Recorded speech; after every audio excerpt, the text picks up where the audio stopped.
Good afternoon, everyone. Can you hear me okay? Okay, good. As I was thinking about starting my remarks today, I was realizing that I share something in common with the other speakers here, and that I'm sure that they share with you, and that is that I deal with conflict. We all deal with conflict.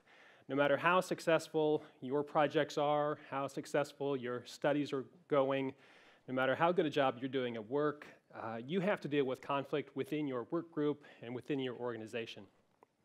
And that's what I do on a daily basis. I work with people that are dealing with conflict in their organization. So my role here at UCLA is to serve as the ombudsperson for the Center for Health Sciences, the UCLA Medical Center.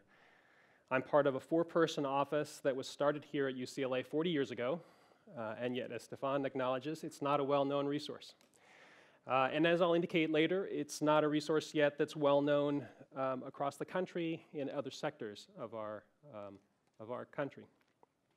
So here's what I do. I serve as the embedded dispute resolution resource for faculty, staff, and students within the organization. So that means 4 professional schools, 2 hospitals, countless research laboratories, and clinical practice areas. My work is characterized by 4 things. It's confidential, neutral, independent, and informal, and I'm available free to anyone who needs to use my service.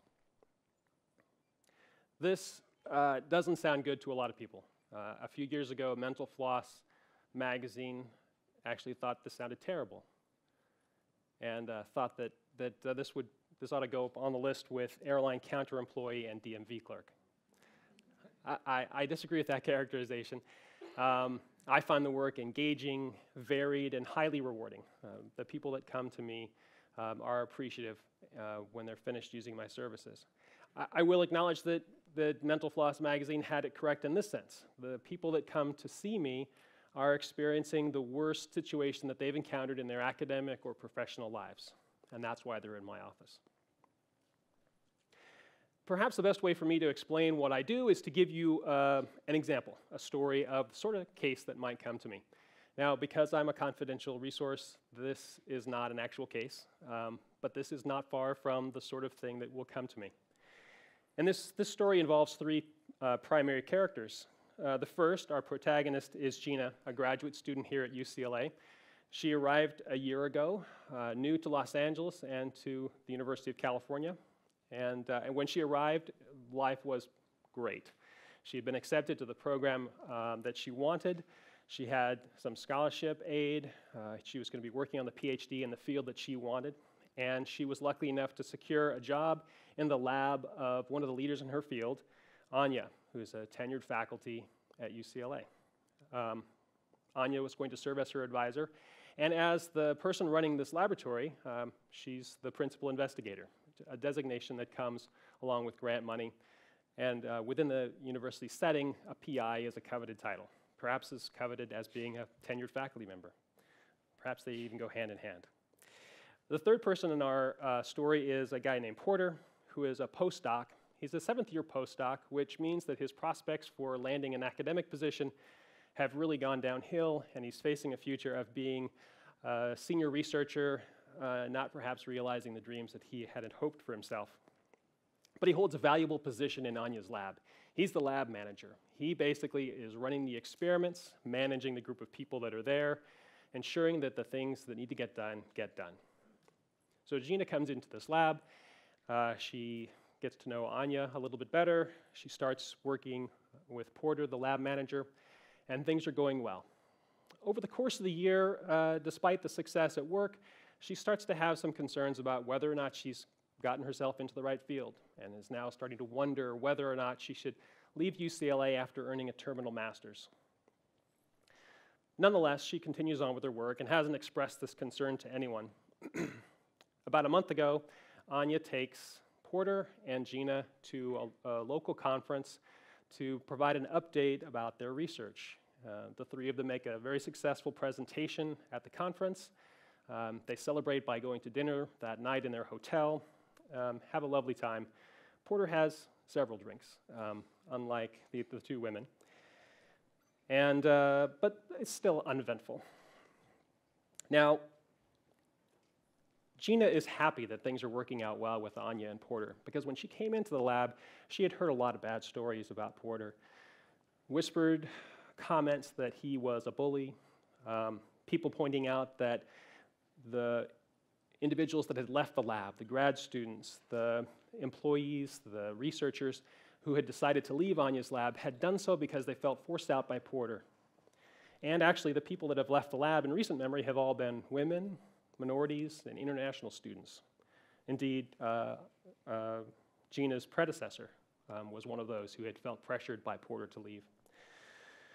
So she has gone to this conference with some relief, feeling like things are working well. About 2 hours after dinner, there's a pounding at the door.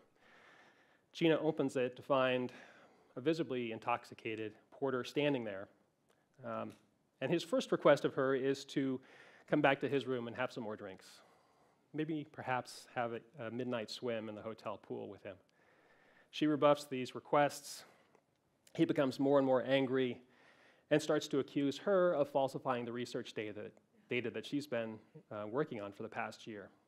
In fact, he pointedly accuses her of faking the results in order to gain favor with Anya. Gina manages to finally get him out of the room, close the door, fitful night's sleep, and she's really shaken by this experience. Monday morning, they're all three back in the lab. Porter seems to have no recollection of the situation. Everything's fine with him. Things are quiet, but she is very concerned, and now is wondering what she can do. So who can someone like Gina go to? She has a lot of interrelated problems here. I mean, from her perspective, the most important issue is the bullying that she has feared and now which appears to be real. But in telling her story, it's obvious that there are some other issues that are almost as significant. And perhaps from the university's perspective, these are just as significant. The charges of discrimination, of research misconduct, those are the kind of things that a big university is very worried about and needs to respond to. Of course, our student Gina is worried about her own academic and professional goals. So what if she goes to some of the typical resources that are available in a big university, at a big organization? Perhaps she would go to the Union for Graduate Students and TAs. They're set up to be her advocate, but they have sort of a limited focus, and they have a well-defined contract with the university that gives them certain bases upon which to grieve. There are offices within the university that are set up to investigate allegations of misconduct. There's a Title IX prevention office. There's a research misconduct office. There's an office of compliance and discrimination issues.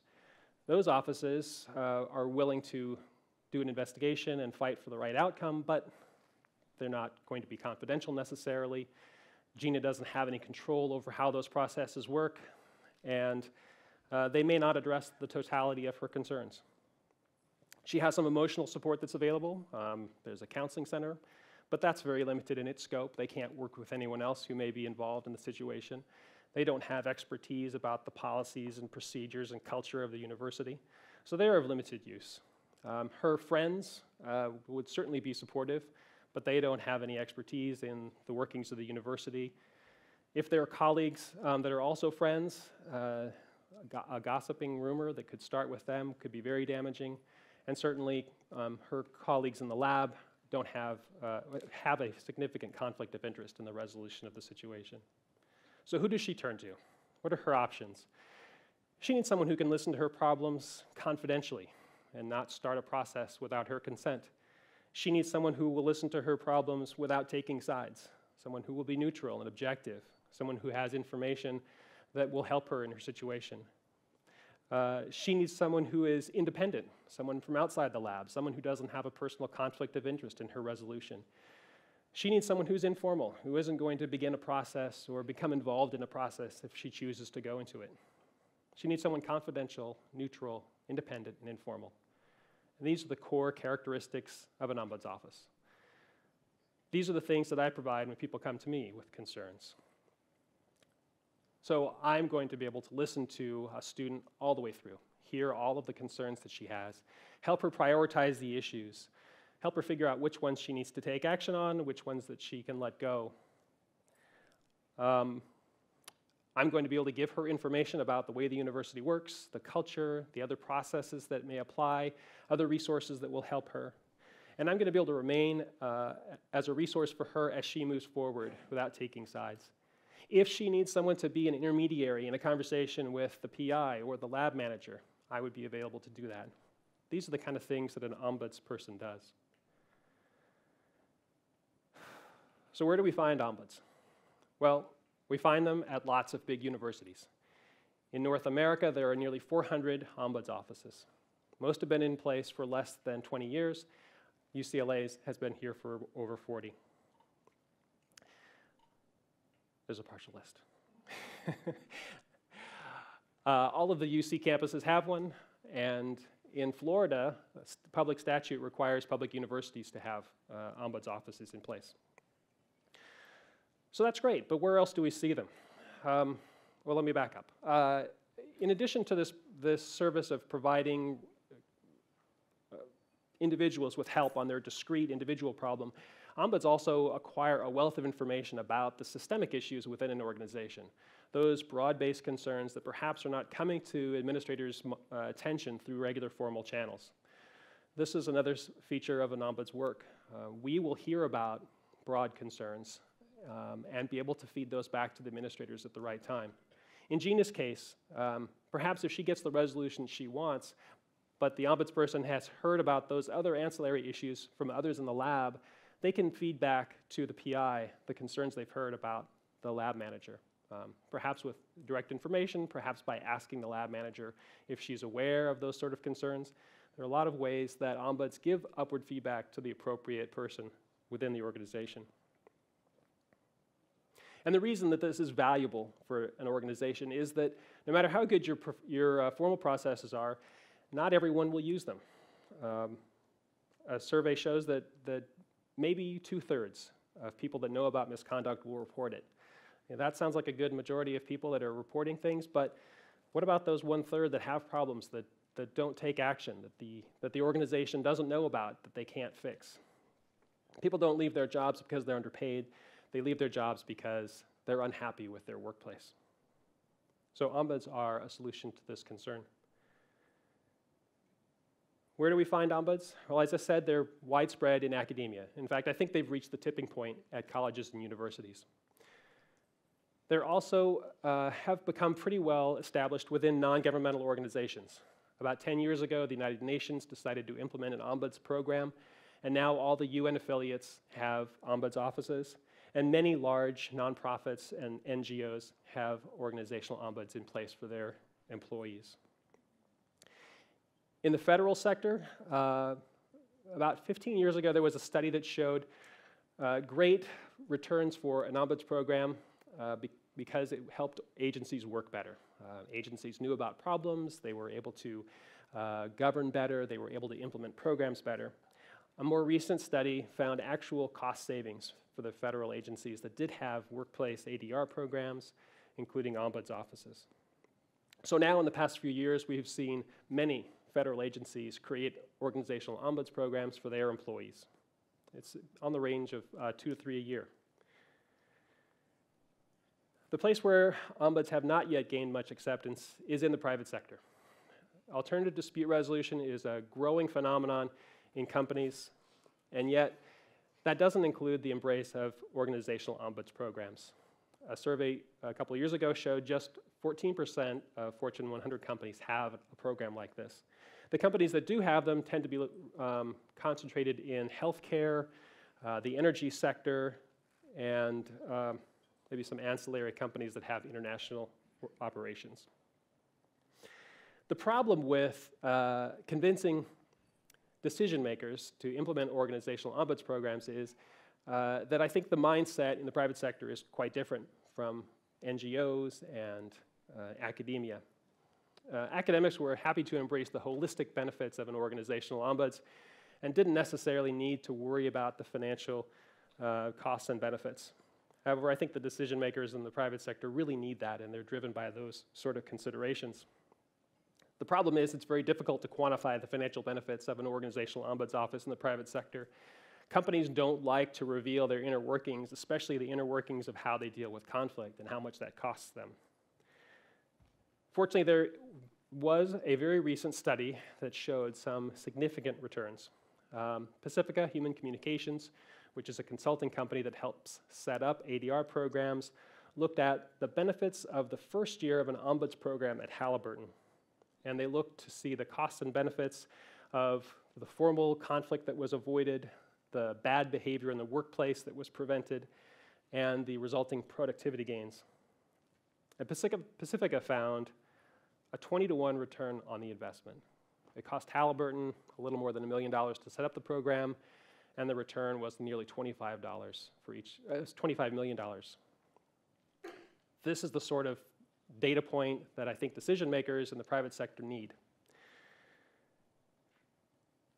However, to be honest, the legal protections for an ombuds program are vague, poorly defined, and still evolving. So this is a significant drawback for financial decision makers in the private sector. It's becoming clear that there are definite benefits, and yet the uncertainties of an ombuds program are perhaps holding some back. For the future, the future depends on whether or not organizations will decide to embrace the benefits of an organizational ombuds office and then deal with the legal uncertainties later, or whether they'll wait and find out what the legal certainties are before they take on an ombuds. Nonetheless, my big question for any leader of an organization, whether it's in the private sector or the public sector, whether it's a nonprofit or a for-profit, is this. If your organization has an important mission and values the role of its employees, isn't it important enough to have an ombuds for your stakeholders? Thank you very much.